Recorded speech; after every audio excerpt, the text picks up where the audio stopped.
দাঁড়িয়ে পানি পান করলে হতে পারে বড় 5টি রোগ। অনেকেই আমরা দাঁড়িয়ে পানি পান করার অভ্যাস করে ফেলেছি, এটা সবচেয়ে বড় বদ অভ্যাস। নবীজি সাল্লাল্লাহু আলাইহি সাল্লাম দাঁড়িয়ে পানি পান করতে নিষেধ করেছেন। নবীজি সাল্লাল্লাহু আলাইহি সাল্লামের একটি হাদিস রয়েছে, যদি কেউ দাঁড়িয়ে পানি পান করে ফেলে সে যাতে করে বমি করে সেই পানিটা ফেলে দেয়। সুতরাং অবশ্যই আমাদেরকে সতর্ক থাকতে হবে, দাঁড়িয়ে পানি পান করা যাবে না। নবীজি সাল্লাল্লাহু আলাইহি সাল্লামের সুন্নাহ হচ্ছে বসে পানি পান করা। ১৫০০ বছর আগে কোনো টেকনোলজি ছিল না, কোনো ল্যাব ছিল না, কোনো সায়েন্স ছিল না। নবীজি সাল্লাল্লাহু আলাইহি সাল্লাম জানিয়ে দিয়েছেন একজন মানুষ সুস্থ থাকতে চাইলে বসে পানি পান করবে, তাহলেই সুস্থ থাকতে পারবে। দাঁড়িয়ে পানি পান করলে বড় ধরনের ক্ষতি হওয়ার সম্ভাবনা আছে। বর্তমান চিকিৎসা বিজ্ঞানীরা নিয়ে গবেষণা করেছে, তারা গবেষণা করে দেখেছে যে একজন মানুষ সুস্থ থাকতে চাইলে বসে পানি পান করলেই সে সুস্থ থাকতে পারে। দাঁড়িয়ে পানি পান করলে তার বড় ধরনের 5টি রোগ হতে পারে। নাম্বার 1, 1 নাম্বার হচ্ছে তার কিডনি নষ্ট হয়ে যেতে পারে। যখন কোনো ব্যক্তি বসে পানি পান করে তখন তার এই কিডনি ভাগ করে সুন্দর করে ফিল্টার করতে পারে পানিটাকে, কিন্তু সে যখন দাঁড়িয়ে পান করে এবং এটাকে অভ্যাস করে ফেলে, বারবার দাঁড়িয়ে পানি পান করে, তখন তার কিডনিতে সমস্যা পড়ে, কিডনিতে এফেক্ট পড়ে, বিভিন্ন ধরনের রোগ তার কিডনিতে ধরা পড়ে। এজন্য অবশ্যই আমরা বসে পানি পান করার চেষ্টা করব। এক চিকিৎসা বিজ্ঞান সে চিন্তা করেছে একজন মানুষ কিভাবে সুস্থ থাকতে পারে, কিডনিকে ভালো রাখতে পারে, পাকস্থলী ভালো থাকতে পারে, কিভাবে পানি পান করলে সে সুস্থ থাকবে। সে একটা রেস্টুরেন্টে গিয়েছে, যাওয়ার পরে তো সেখানে দেখে একটা লোক এসেছে, আসার পরে তিনি বসেছেন, বসার পরে পানি খেয়েছেন, পানিটা রেখে 3 শ্বাসে পানি খেয়েছে, তারপরে পানিটার গ্লাসটা রেখে সে চলে গেছে। এবার চিকিৎসা বিজ্ঞান তিনি হয়রান হয়ে পড়েছে, এই লোকটা বসে কেন পানি পান করলো এবং সে 3 নিঃশ্বাসে কেন পানি পান করলো। এবার সে খোঁজাখুঁজি করা শুরু করছে। লোকটা যখন চলে যাচ্ছিল তখন তাকে ডেকেছে, ডাকার পর বলতেছে তুমি কেন বসে পানি পান করলে এবং তুমি 3 নিঃশ্বাসে কেন পানি পান করলে। বলে এটা হচ্ছে আমার নবীর সুন্নাত। তোমার নবীকে? বলে মুহাম্মদ সাল্লাল্লাহু আলাইহি ওয়াসাল্লাম। এই মুহাম্মদকে সে চিনে না, মুহাম্মদকে। এবার সে গুগলে সার্চ করা শুরু করলো। সে মনে মনে চিন্তা করতে লাগলো মুহাম্মদকে, দেখে ১৫০০ বছর আগের ইতিহাস হচ্ছে মুহাম্মদ সাল্লাল্লাহু আলাইহি ওয়াসাল্লামের ইতিহাস।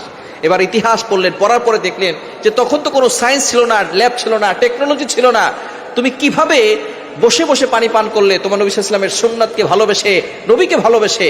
তবে আমি এটা নিয়ে গবেষণা করতেছি কিভাবে একজন মানুষ সুস্থ থাকতে পারে।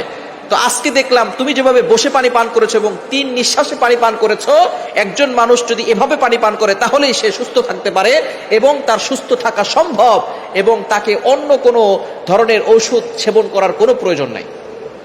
সুবহানাল্লাহ বিহামদি। সে নবী সাল্লাল্লাহু আলাইহি ওয়াসাল্লামের ইতিহাস পড়ে সাথে সাথে কালিমা পড়ে মুসলমান হয়ে গেছে। সুতরাং চিকিৎসা বিজ্ঞান হয়রান হয়ে পড়েছে, যদি কোনো ব্যক্তি বসে পানি পান করে তাহলে তার কিডনি ফিল্টার ভালো করতে পারে এবং কিডনিতে কোনো সমস্যা হয় না। কিন্তু যারা দাঁড়িয়ে পান করে এবং দাঁড়িয়ে পান করতে করতে বদঅভ্যাস হয়ে যায়, আস্তে আস্তে তার কিডনিতে সমস্যা হয়। 2 নাম্বার, হার্ট অ্যাটাকের ঝুঁকি বাড়ায়। যারা দাঁড়িয়ে পানি পান করে বেশি তাদের হার্ট অ্যাটাক করে বেশি, রক্তচাপ বেশি বেড়ে যায়, পানিটা খুব দ্রুত সরাসরি গিয়ে তার নিচে পড়ে।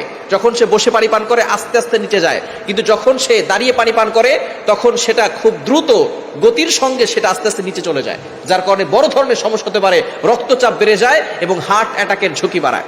3 নাম্বার, যারা দাঁড়িয়ে পানি পান করার অভ্যাস করে ফেলেছেন তাদের পাকস্থলীতে সমস্যা হওয়ার সম্ভাবনা আছে।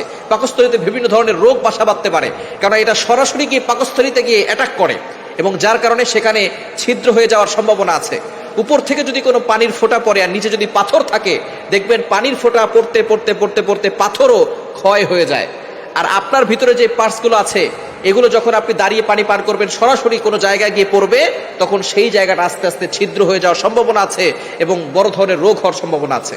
3 নাম্বার, আপনার পাকস্থলীতে বড় ধরনের সমস্যা সৃষ্টি হবে। 4 নাম্বার, মূত্রনালীতে বড় ধরনের সমস্যা হবে।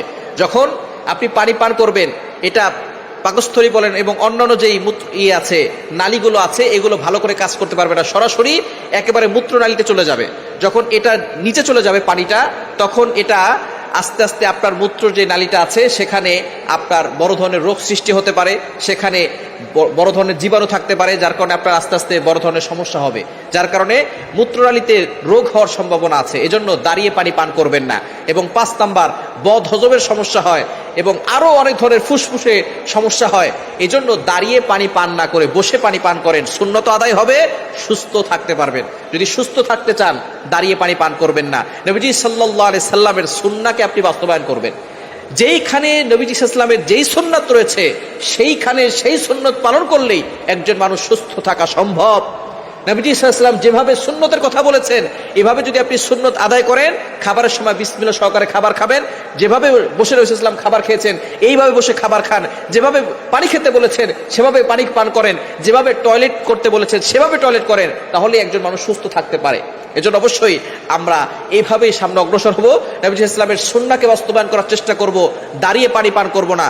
দাঁড়িয়ে পানি পান করলে বড় ধরনের রোগও হয়, শয়তান খুশি হয়, নবীজি ইসলামের সুন্নতের বিরুদ্ধে চলে যায়। এজন্য আমরা দাঁড়িয়ে পানি আর পান করব না। আজকে থেকে প্রতিজ্ঞা করব আমরা বসে বসে পানি পান করব।